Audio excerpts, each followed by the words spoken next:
राम राम भक्तों, जय माता दी। कैसे हैं आप सब? तो आशा है आप ठीक ही होंगे।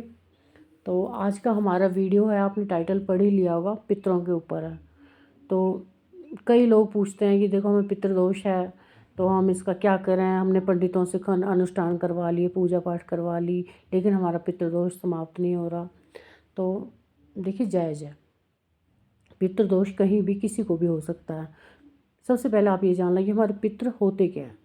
पितृ हैं हमारे घर के बुजुर्ग, जो हमारे बाप दादा समथिंग, कोई भी हमसे बड़े जो स्वर्ग से धार गए हैं, या जो हमारे और भी होते हैं कई, जिनके बच्चे नहीं होते हैं, जिनके बच्चे नहीं होते, जैसे हमारे चाचा ताऊ, उनके बच्चे नहीं हुए, वो सारी प्रॉपर्टी हमें देंगे, तो उनका दोष बहुत जल्दी लगता है आप पे। उनका दोष, जैसे हमारे कोई भी जिनकी प्रॉपर्टी हमारे पास है वो हमारे पितृ हैं, और हमारा पितृ दोष मतलब ज़रूर लगेगा अगर हमसे कोई गलती होगी है तो सबसे पहले मैं यही कहना चाहूँगी कि अपने माता पिता के अलावा हमारे पास किसी की संपत्ति ना आए, भगवान ऐसा ना करे। पर चलो, जो होता आ रहा है वो तो हो गई। तो देखो, जैसे हमारे चाचा हैं, उनकी औलाद नहीं है, या कोई भी है, उनके हमारे जो हमें प्रॉपर्टी दे गए हैं, उनकी प्रॉपर्टी का हमें पूरा ध्यान रखना होता है। अगर हमसे उसमें कोई त्रुटि हो जाती है तो वहीं पितृदोष लग जाते हैं। ये पितृदोष का मुख्य कारण है कि मरने के बाद ही पितृदोष क्यों लगता है। पितृदोष हमारे माता पिता का भी हो सकता है, हमारे दादा दादी का भी हो सकता है, किसी का भी हो सकता है, हमारे कोई हमसे बड़े कोई भी भाई या कोई भी चाचा ताऊ, किसी का भी हो सकता है पितृदोष। तो पितृदोष का निवारण आप कैसे करोगे? देखो, सबसे पहले मैं यही कहूँगी, जिसकी आप प्रॉपर्टी यूज कर रहे हो, जहाँ तक हो सके उस प्रॉपर्टी को आप ना बेचें। क्योंकि कोई भी माँ बाप, कोई भी नहीं चाहेगा कि मेरी इतनी मेहनत की बनाई हुई प्रॉपर्टी को उन्होंने, मेरे बच्चों ने बेच दिया, तो उनको दुख होगा ही होगा, वहीं हमारा दोष लग जाता है। एक सबसे बड़ा मुख्य कारण यही है। अगर आपने उनकी प्रॉपर्टी को बेच दिया है तो आप कभी सुख नहीं पाएंगे, आप कितनी भी पूजा पाठ करा लो। अगर आपको बहुत ज़्यादा ज़रूरी हो रहा है, अभी बहुत ज़्यादा, इसके अलावा मेरे पास कोई और रास्ता ही नहीं है, तो उनके आप हाथ जोड़ो। जो भी हैं हमारे बाप दादा, उनके हाथ जोड़ो कि आज मैं बहुत मुसीबत में हूँ, तो छोटा सा टुकड़ा मैं आपके नाम पे बेच रहा हूँ, प्लीज़ मुझे माफ़ कर देना। फिर उस टुकड़े को आप बेचोगे, जो भी मजबूरी में बेचा है आपने। कोशिश करना है कि जब आपका हाथ चल जाए, या जब भी आप इस लायक हो जाओ, तो उतना ख़रीद लो। नहीं ख़रीदा जा रहा, बेचने के बाद आप उस पैसे को, जो पैसा आता है, सबसे पहले उनको, उनकी जो बेटियां हैं, बहन, उनको थोड़ा थोड़ा दान ज़रूर देना। ये बात मेरी आप मान के चलना। जो भी उनकी, जिनके नाम की प्रॉपर्टी है, उनकी बेटी या बहन को वो थोड़ा बहुत दान उसमें से ज़रूर देना है, और उनके नाम का थोड़ा सा पूजा पाठ करवा देना। ये पितृदोष का, ये इस चीज़ का निवारण है कि आपने ज़मीन बेची, उसका दोष लगा।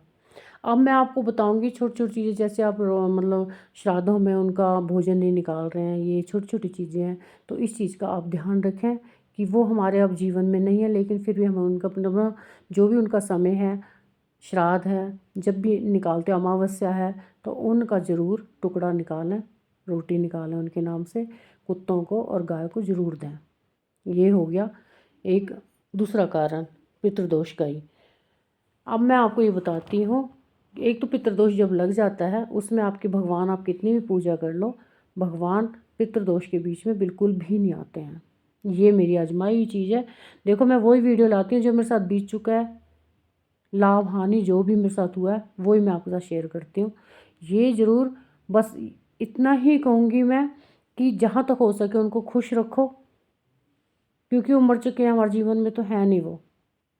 तो अब जो हो गया वो तो हो गया, लेकिन उनको जहाँ तक हो सके उनका नाम भी लो, और उनका जो भी जैसा भी होता है, भोजन वगैरह जो निकालते हो वो निकालो समय समय पर, जो अमावस्या श्राद्ध जो भी है, तो पितृदोष आपको नहीं लगेगा। ये चीज़ें तो थी मरने के बाद। अब मैं कहती हूँ पितृदोष ना ही लगे, तो इसका क्या कारण है भी नहीं लगे, तो इसका ये बताती हूँ मैं। अगर आप ये चीज़ें कर लोगे, आपको पितृदोष कभी भी नहीं लगेगा। जो भी आपके माँ बाप हैं, मैंने पहले भी कई वीडियोज में बताया है, हमारा पूजा का मुख्य, जहाँ से हम मुख्य प्रवेश करेंगे ना, वहाँ सबसे पहले हमें बुज़ुर्गों की, घर के बच्चों की इज़्ज़त करना सिखाया जाता है। तभी आप पूजा की एक स्टेप पे चढ़ सकते हो, एक सीढ़ी पे चढ़ सकते हो पहली पे। ने अन्यथा आपकी पूजा का कोई फल आपको नहीं मिलेगा। हमारे घर के जो भी बुज़ुर्ग हैं, माता-पिता हैं, जो भी हमसे बड़े हैं, उनकी हमें आज्ञा का पालन करना है, उनका हमें दिल नहीं दुखाना है। उनसे हमने ज़ोर से बात नहीं करनी है, चीख के बिल्कुल भी नहीं करनी। वो हमसे जो कहते हैं वो हमारे भले के लिए कहते हैं। अगर उसमें आपको अपना भला नहीं दिख रहा है, सपोज़ हो सकता है नहीं दिख रहा होगा, तो आप फिर भी उसको एक बार ध्यान से सुनो उसके बाद सोचो, लेकिन उन्हें पलट के जवाब नहीं देना है, बिल्कुल भी नहीं देना है। उनके पास आपके माँ-बाप हैं, आप ड्यूटी से आ रहे हो, कहीं से भी आ रहे हो, उनके पास थोड़ी देर बैठो। सबसे पहले उनके पास बैठो। आप 5 मिनट अगर उनके पास बैठ लोगे, उनका दिल इतना खुश हो जाएगा कि मैं आपको बता नहीं सकती। आप खुद से इमेजिन करो कि कल को हमारी संतान हमारे पास नहीं बैठेगी, अभी तो आप जवान हो, बुज़ुर्ग हो जाओगे, तो हम पे क्या बीतेगी। वही काम करो जो कल को हमें अच्छा ना लगे, वो बिल्कुल भी ना करो। जो हम चाहते हैं वही काम आप दूसरों से एक्सेप्ट करोगे। बोलते हैं ना कि जो बोया पेड़ बबूल का तो आम कहाँ से खाए, तो जो हम बोएंगे वही हम काटेंगे। तो कहने का मतलब ये है, अगर आप बुज़ुर्गों का सम्मान अच्छी तरह से कर लोगे, चाहे आपके सास ससुर हैं, चाहे आपके माता पिता हैं। देखो माता पिता को तो सब प्यार करते हैं, लेकिन सास ससुर, जहाँ तक सास ससुर की बारी है, तो उनको इतना प्यार नहीं दिया जाता, बिल्कुल अनादर ही होता है उनका। कोई 1% परिवार ऐसा होगा जो अपने सास ससुर की पूरी अच्छे से सेवा कर रहा है। तो कितना भी आप पूजा पाठ कर लो, जब तक उनकी, बुजुर्गों की सेवा नहीं हुई, आपका पूजा पाठ व्यर्थ है, आपको कुछ नहीं मिलने वाला है। पैसा ही सब कुछ नहीं होता, बाकी सुख शांति भी बहुत बड़ी चीज़ होती है।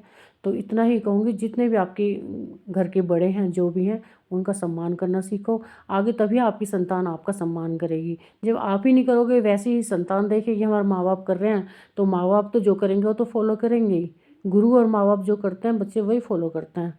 तो ऐसा काम करो कि जिससे हमारा फ़ायदा हो, कल को हमारे बच्चे भी हमें देख के वैसा ही करेंगे, और ज़रूर करेंगे। तो पितृदोष का सबसे बड़ा निवारण है कि आगे पितृदोष हो ही ना, उनकी सेवा करो जितनी हो सके, जितनी आपसे हो सके। बिल्कुल जवाब मत दो जो कह रहे हैं। मैंने पहले वीडियो में बताया, अगर माँ बाप हमारे ये कहते हैं कि जा कुएं में जाके गिर जा, देखो दिल से कभी नहीं चाहेंगे कुएं में जाके गिर जा, लेकिन कुएं तक आप पहुँच ज़रूर जाना। गिरने नहीं देंगे वो आपको, पहुँच ज़रूर जाना। इतनी आज्ञा का पालन आपने करना है। अगर वो कहते धूप में खड़े हो जाओ, तो धूप में खड़े हो जाओ, उसमें भी हमारा कोई ना कोई फ़ायदा होगा। तो इतना ही कहूँगी, जितना आपकी माँ बाप की, अपने बड़ों का सम्मान करोगे और बच्चों से प्यार करोगे, तभी वो भक्ति मार्ग आपको मिलेगा। जहाँ भगवान की पूजा जितनी भी कर लो, तब तक नहीं मिलेगी जब तक उनका अनादर करते रहोगे। तो पितृदोष से सबसे बचने का सबसे बड़ा कारण यही है। इससे आपका भी जीवन में आपको पितृदोष नहीं होगा। हाँ, एक चीज़ और मैं जो कहना चाहती थी, वो तो मैंने कहा ही नहीं, कि पितृदोष मरने के बाद ही क्यों होता है। देखो, दुख तो आपको तब भी मिलेंगे, अगर आप उनके साथ गाली गलौज कर रहे हो, तेज बोल रहे हो, उनका अपमान कर रहे हो, माता पिता का।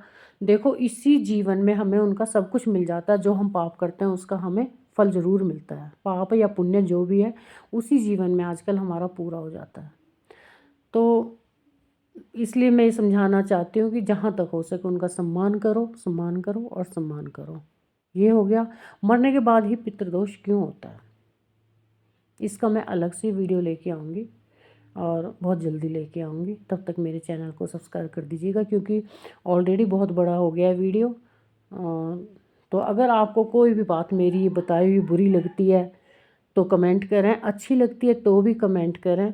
अगर आपको सच में दिल को छूने वाली है, देखो मैं पहले बोलती हूँ, पंडित नहीं हूँ, मैं कोई ज्योतिष नहीं हूँ, कुछ भी नहीं हूँ। मैं सिर्फ साधारण सी स्त्री हूँ, और जो मेरे साथ बीता है, मैं थोड़ी बहुत पूजा फल थोड़ा सा कर लेती हूँ।